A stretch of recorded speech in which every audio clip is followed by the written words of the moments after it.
Hi class.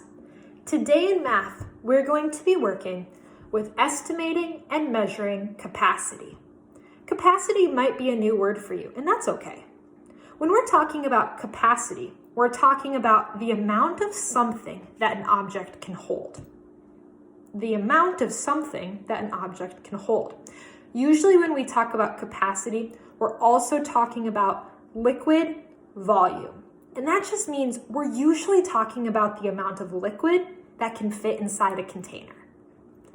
Two different containers we're going to be working with today. A liter, L-I-T-E-R, liter. And milliliter. Notice how it has liter, we just add the prefix milli to the beginning. Milliliter. Here they are side by side.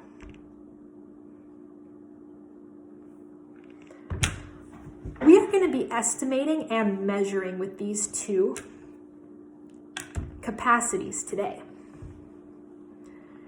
This is a good time for you to get out your workbook page 635 and a sharp pencil.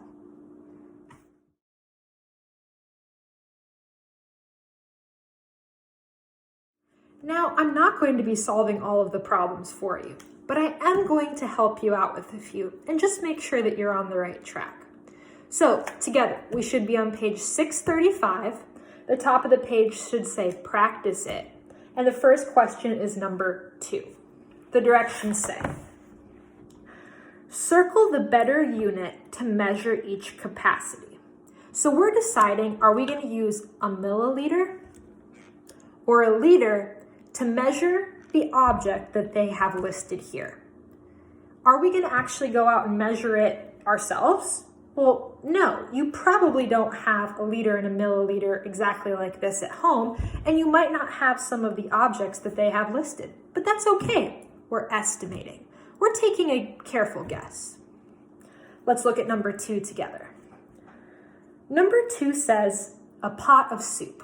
Are we going to use a milliliter or a liter to help us measure that?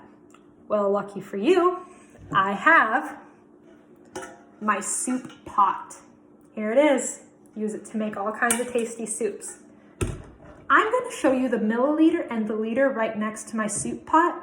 We'll think about which one makes more sense to measure it.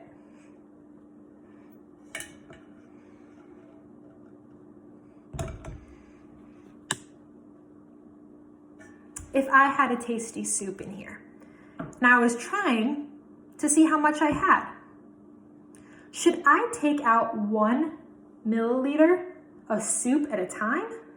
Of course not. That would take forever. Could I take out 1 liter of soup at a time?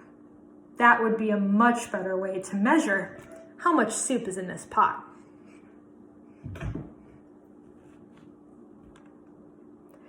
Question number 3 is talking about a juice box. I don't exactly have a juice box, but I do have a little container of lemon juice, and this is about the same size as a juice box. Am I going to be able to measure this best using milliliters at a time or liters at a time? What do you think? Circle the answer you think is best. This is also a good chance for you to do numbers 4 and 5 on your own.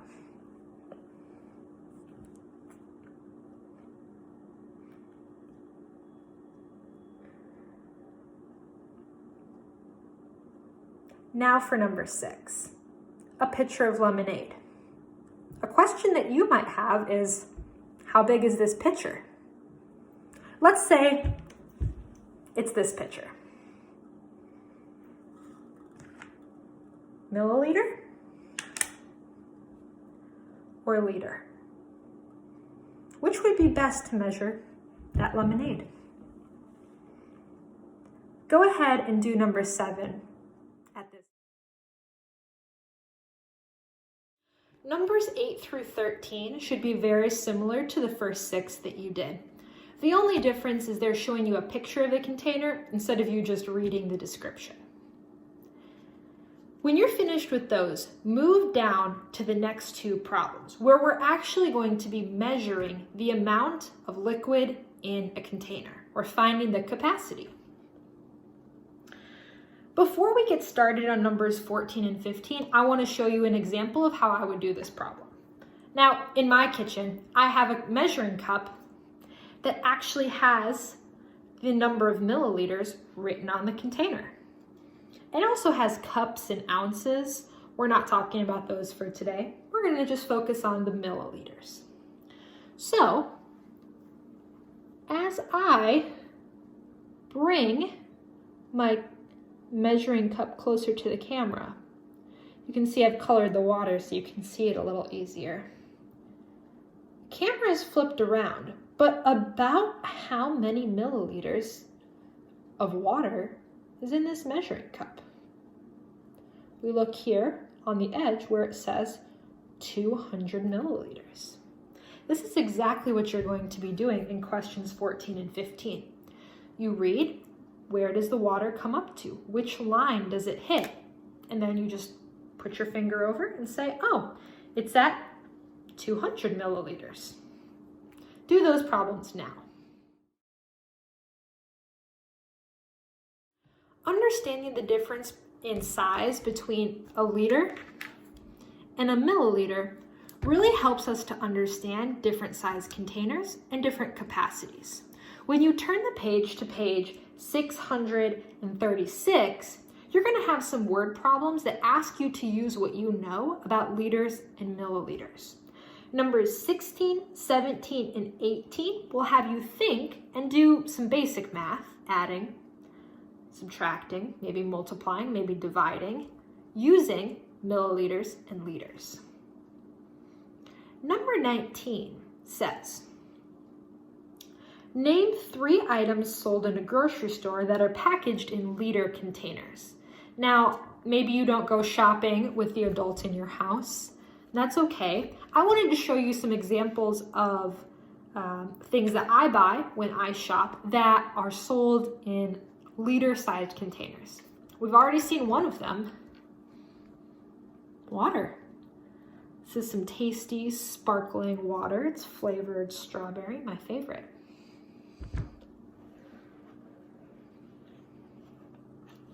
This is my coffee creamer. Now, you can't see it because the video is flipped around, but if you look carefully, you're going to see that this says it has 946 milliliters. 946 milliliters is almost 1,000 milliliters, which is the same as 1 liter. And that makes sense because when we look at the size of this 1 liter and we look at the size of this, which is almost 1 liter, we see they're pretty close to the same size. Another container that is not exactly 1 liter, but we measure it in liters, is orange juice. If we look closely, we can see this has 1.53 liters, so this is about 1.5 liters. That makes sense too. We look at this bottle of water, we look at this orange juice, we see, yeah, about 1.5 of these would fit inside this orange juice container. Now let's talk about some objects that we would measure only in milliliters. They're not big enough to be 1 full liter. One example I already talked about was my lemon juice. This is 133 milliliters. You can see it's pretty small sized. It's definitely not 1 full liter. A couple of other things that we measure in milliliters. Hot sauce. Oh yes.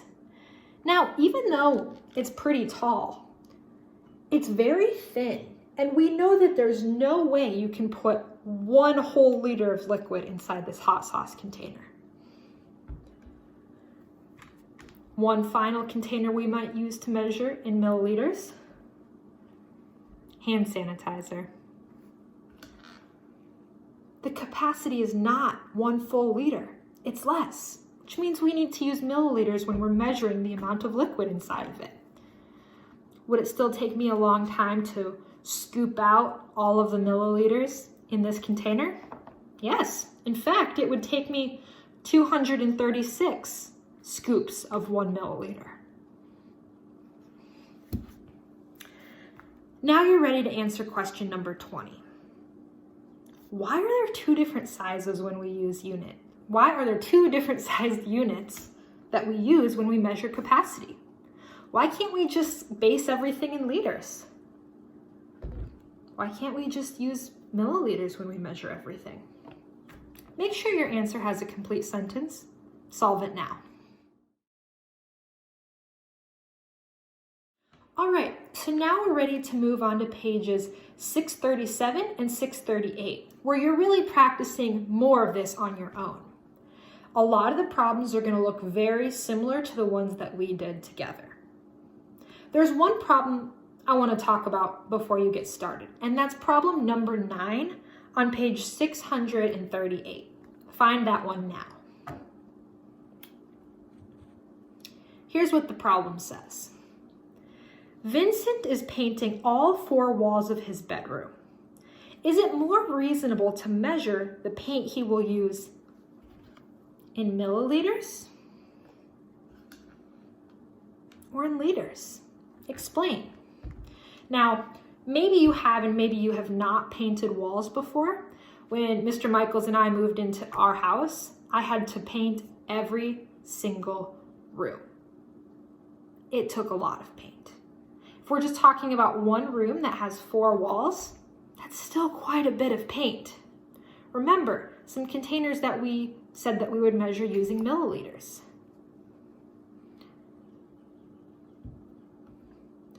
Would these containers hold enough paint to paint 4 walls of a house? I don't think so.